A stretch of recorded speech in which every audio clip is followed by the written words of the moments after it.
Okay, so moving into a new era. Thank you very much, everyone. I'm Jamie Strauss. I'm the founder and CEO of Digbee. And I really do believe we are moving into a new era within this mining industry. I kind of really want to get three key points out over the course of the next 15 minutes. First of all, which maybe is a surprise to some, but sustainable investing has not worked. There have been unintentional consequences, and it's had a significant impact on this industry. But the second thing is one of a bit more hope. Finance is returning. And the third thing is finance returning, but it's with a catch. And I'll talk about that catch. And I want to give credit to a lady called Dr. Kelly Shue for some of the research that I've relied on here. She's the professor at Yale University and highlighted the fact that ESG investing or sustainable investing basically has had these unintentional consequences. Brown sectors have been pushed to the wall. But at the same time, many of these sectors are absolutely critical to today's financing environment, or to today's life.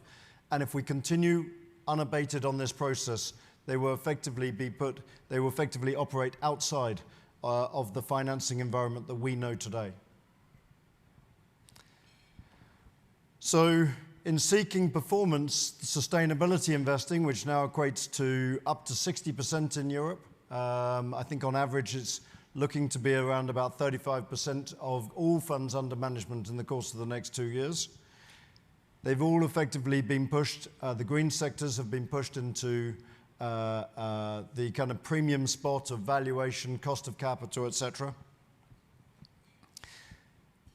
But that in itself has then led to most of the rest of the brown sectors, the lower quartile of what we would call the polluters, effectively being disregarded. And we've seen that in terms of valuation and cost of capital, whatever. But I think this chart is particularly of interest. This chart highlights the top 50 mining companies with their capex to EBITDA over the course of the last 10 years or 15 years.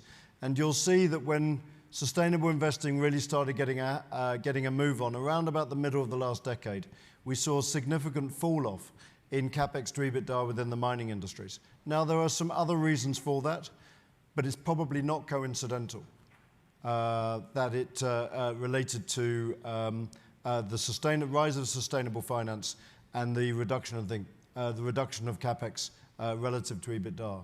These companies have been driven to cash flow, to driving for short-term profits. They've been driven to not investing. They have not been incentivized to make the investment required to move into this new era. What was worse was if you look at the Rio Tinto results only a few weeks ago, this number fell to 29%. And if we then begin to go back a little bit and we step up and try and understand the potential leverage with which the brown sectors such as mining can have, as opposed to just investing in the green sector, then the opportunity really opens itself up. If you take the maths and you take a typical brown company, which is in that lower quartile, and reduce their carbon emissions by 1%, that is, in effect, a greater magnitude of carbon reduction than removing 100% of the carbon emissions from a green company of a similar scale. Green businesses are essential, but they are largely tech service businesses. They cannot get much greener. The brown sector has enormous leverage opportunity to impact change in this industry within sustainability and most specifically carbon reduction. At the same time, we're coming into the two major megatrends of the mining industry: the future of the energy transition and the geopolitical rebalancing of the supply chain. Now, these two megatrends won't create the bull market on itself like a lot of people hope. They can support a bull market. What we need to understand is what is the catch to effectively change the difference of what we already know to what effectively is going to happen. And it is my belief that because of where the mining industry already is, that we effectively are moving down that route through sustainability. It is the opportunity to transform the trust and conviction and the confidence of this sector that will change this industry. And we've already started. This industry is fully committed to being responsible. It's fully committed to net zero. It's fully committed, it is leading on its commitment to nature positive. And in addition to that, every company that is in this conference will fully understand that it already has a robust permitting process globally around the world. And this is where we are now. We have seen an 80% fall of specialized capital over the last 15 years in the mining sector. The broadest part of the investment community does not want to be associated. They are scared. But the worry is, or the opportunity is that we could have 35% of the total funds under management being sustainable in the course of the next 2 or 3 years.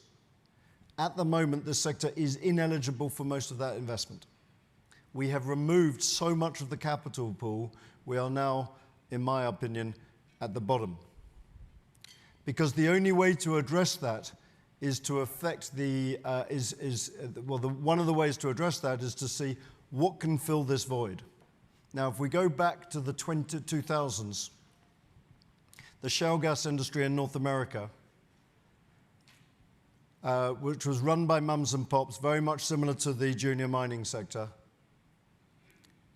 had a relatively low valuation and was encouraged by the US government to get involved. The US government encouraged the private equity groups to get involved. They brought capital and structure to bear. They moved that sector into portfolios which then got sold into the big cap oil companies. That turned into a $1 trillion industry as we know it today. In talking with a private equity group out of North America at the end of last year, exactly the same thing is happening. We are beginning to see governments getting involved with regards to filling up the vacuum. Infravia, which you can see here, is the French fund. There's a US-UK fund which is leading critical minerals. There has been significant investment, obviously, by China with regards to its critical minerals over the last 25 years. You can see some of the private equity groups jumping on the back of this with regards to Elliott and Hyperion, Appian's new fund, Orion's new fund, there's an engine number 1. All of this is beginning to come together. If you calculate this, we've got $14 billion of new money raised, plus a further $14 billion on the Saudi fund. That doubles to triples the amount of legacy capital inside this sector. It's not all been raised, it has not all been deployed. We're not feeling the impact of it yet. They will focus on critical minerals, it will focus on a relatively small portion of this sector initially. So as I indicate this, I think it's also important to know where the generalist investor sits. They are not leaders, they are generally followers. As we begin to get traction on this, we see money beginning to get invested, and hopefully we begin to see some execution of this where I would anticipate generalist investors to get involved. But we must also understand there is a connection to this with regards to sustainability. Practical business, it is now a practical business requisite to deploy your ESG credentials in order to make sure that we can remove reputational risk and enhance effectiveness. This all affects the access to capital, the cost of capital, permitting, the supply chain access. It affects governance, it affects operational and also reputational risk. The challenges that must be overcome in order to bring this wave of new finance coming into the industry is significant. We must accept that operational performance has not been ideal in the last 15 years. We must embrace options to mitigate that risk. We must recognize that society has changed, and the sector must meet these challenges head on in order to give the confidence and trust for our license to operate, as well as to encourage new capital into the industry. We must listen to the finance industry and also the supply chain world so that the new data that we can provide effectively adds and improves the opportunity for them to get in, mitigates the time that takes to go through due diligence, and ultimately leads with a positive outcome of lower cost of capital and access to that capital. Now, if I was a CEO of a mining company of any size, I would put sustainability on page 2.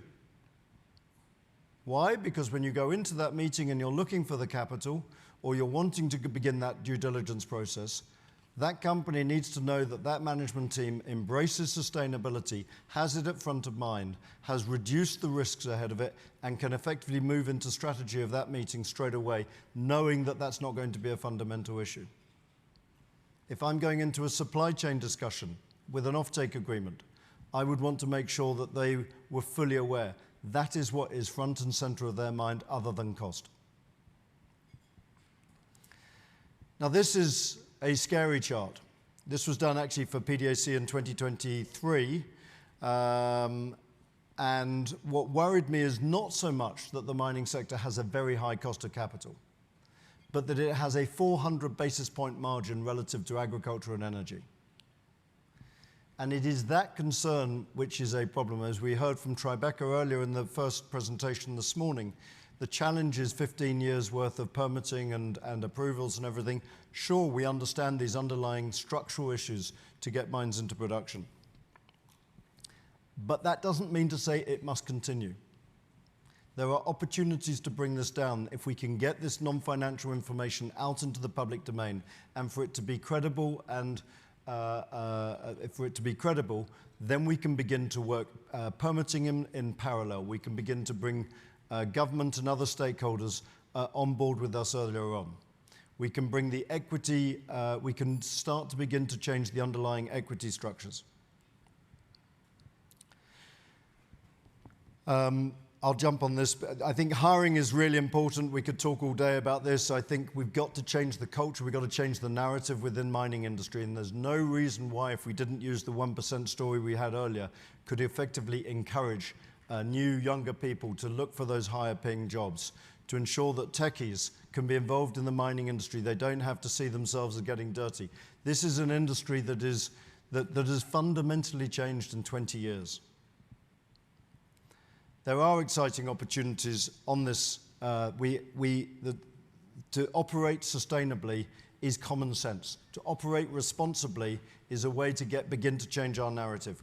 We can begin to regain the trust and confidence that this industry has lost over the course of the last 20 years. We can mitigate the reputational risk that the investors are looking for in order to deploy their capital. We can increase that access to capital. We are at the smallest pool at the moment. The opportunity to transform this industry, if Asia is the future, mining is the power of that future. The mining materials are the power of the future. We're not going to have a conference of as limited as this. If we're going to achieve that, this is going to be 2, 3, 4 times bigger. For mining companies, I think the great opportunity here is undeniable differentiation. We're beginning to see that come out in terms of the how the offtake agreements are being taken forward. Visions are being recognized, the landscape has changed, capital is being mobilized, and it is filling the vacuum.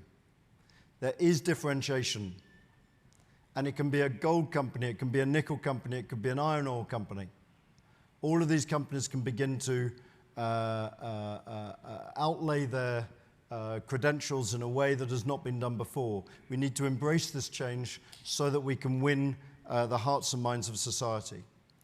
And as my last thing I just want to highlight is the head of ICMM, which is perhaps only talks for 27 companies. But he highlighted the other day that we are finally in a place where governments, customers, and even many NGOs are finally seeing the industry wanting to succeed for everybody's sake. And this is incredibly energizing. The companies that will win are the ones that can differentiate, can hit finance head on, and effectively go out and win. Thank you very much indeed.